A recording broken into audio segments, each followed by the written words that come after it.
Hey guys, Jason Parker here. Welcome back to the channel. If you're new, I'm making videos on magic tutorials, deck reviews, and soon I'll be making some street magic videos as well. Anyway, in this video I'll be showing you one of my favorite moves. It's really cool and it looks like this.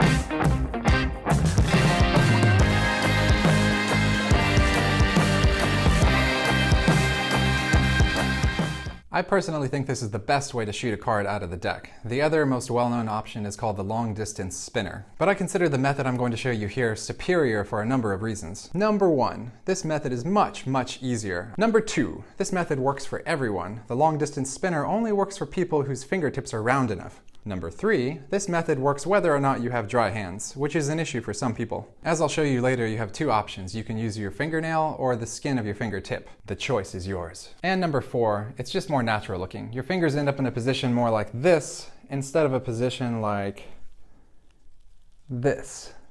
So let's get started.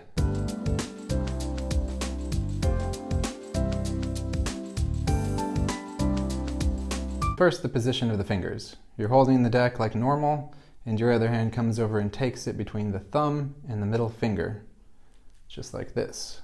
Now the key move here is with your pointer finger. You're going to pull down the edge of the card and then let it spring off.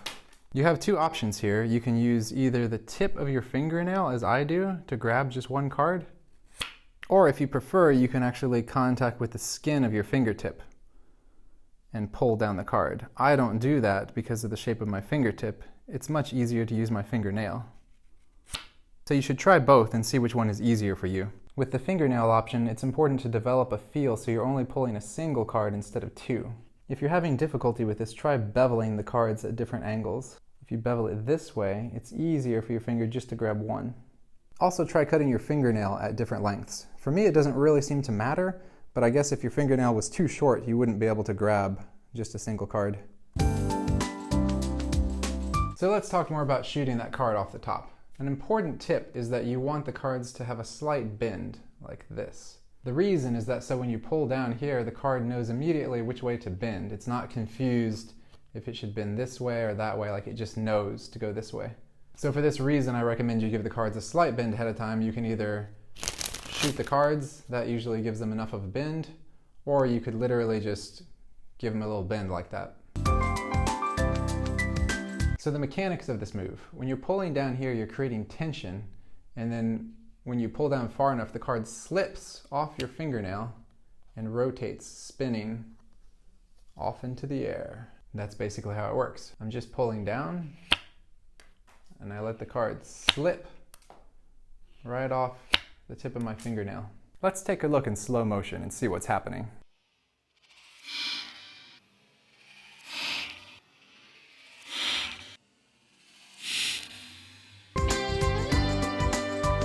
If it's not working, don't give up yet. Try adjusting each of the variables you have control over. For example, when you're doing the move, you have 3 fingers involved, so try adjusting where you place each of them. So here's the thumb and the middle finger, but like I could have the middle finger more this way, or I could have the thumb more this way. In general, they should be over on this side near the corners, as well as the pointer finger, the index finger. Like, are you pulling from here, or are you pulling more from here? Generally, I try to pull from the edge, but just play with those things and see if changing something helps you. In addition, you have the angle at which you're holding the deck in your fingers. You know, I could adjust it this way or this way. This is more of a right angle, but I usually prefer a slight angle out this way. It gives my finger more room to move. And lastly, you can play with the direction you bring your finger down. Are you bringing it straight this way? Are you curling that finger into this hole? So basically, try different things and see what works for you. Now let's talk about the cards as they're spinning through the air. At first, the cards may shoot off in a direction you're not expecting. Just do the move a bunch of times and eventually you and your brain will get used to the angle that you need to hold the cards for them to go straight up. I prefer shooting the cards mostly straight up and maybe at a slight angle this way. Definitely not this way because it would be hard to catch. Basically, I'm going for the angle which requires the least movement for my other hand to catch the card. I personally feel it looks a little more magical if it looks like the card jumps out of the deck on its own and you catch it hardly moving, versus if you're like, huh, and trying to catch it, it looks more like juggling. So I recommend you just sit on the couch or on your bed and just keep doing this a lot of times until eventually you get just the angle you need for the cards to shoot where you want them. It'll be some trial and experimentation. Now, if you want the cards to go up a little higher in the air, all you have to do is add a little upward movement with your right hand, a little oomph. So here is with only the finger, and here is using the hand movement also. It goes a little bit higher, like that. Okay, now to catch the cards, I'm not doing anything special. I basically am just catching like this for the first card. But when you want to catch multiple, basically I'm just lifting my thumb and clamping the card that falls down between my thumb and the rest of the cards I've accumulated here. It looks like this.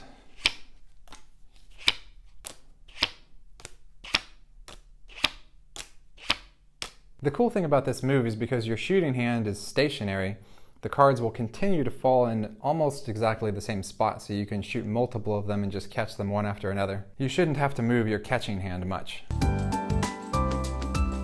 So let's talk about the uses for this move. The most obvious use in Magic is as a reveal at the end, that you've found the spectator's card. So you'd have them pick a card, return it to the deck, and you would control it to either the top or the bottom. Whereupon you would perform the flourish, shooting the card out of the deck. Is this your card? No. Also, a small note, I personally think it's better if you shoot the cards with the back of the deck facing towards the audience, because when it goes in the air, you have one moment of astonishment, you catch it, and then you have a second moment of astonishment when it's their card. Although if you do this, remember that you're normally holding the cards like this, so when you turn them around, make sure to give them a bend in this direction before you perform the move so the card bends in the right direction. Also, you have to consider angles. If you're surrounded by people, you don't want to do this version because everyone behind you will see the found card ahead of time. But you don't have to use this move for Magic. You could always just have fun with it. You can make Instagram videos. You could do this move sitting in the back of a coffee shop as a desperate cry for attention. It's up to you. I don't think it matters too much if you use an old deck or a new deck. For example, here are some beat up old cards that I use just for practicing. As you can see from the side, they're in really bad condition. Old cards, test 1. No problem. On the other hand, here's a relatively new deck of cards. New deck, test number 1. Also, no problem. As you can see, they both work fine. If anything, I guess the newer cards have more spring to them, so they might shoot a little higher naturally. After you've figured out this move, another fun thing you can do is shooting the cards from behind your back. Is this your card? So guys, I hope you enjoyed the video. If it helped you, please hit the like button and leave a comment below. Feel free to ask me any questions. And be sure to subscribe so you don't miss the next tutorial I'm going to make, which will be about how to roll a coin across your fingers. So that's it. I'll see you next time.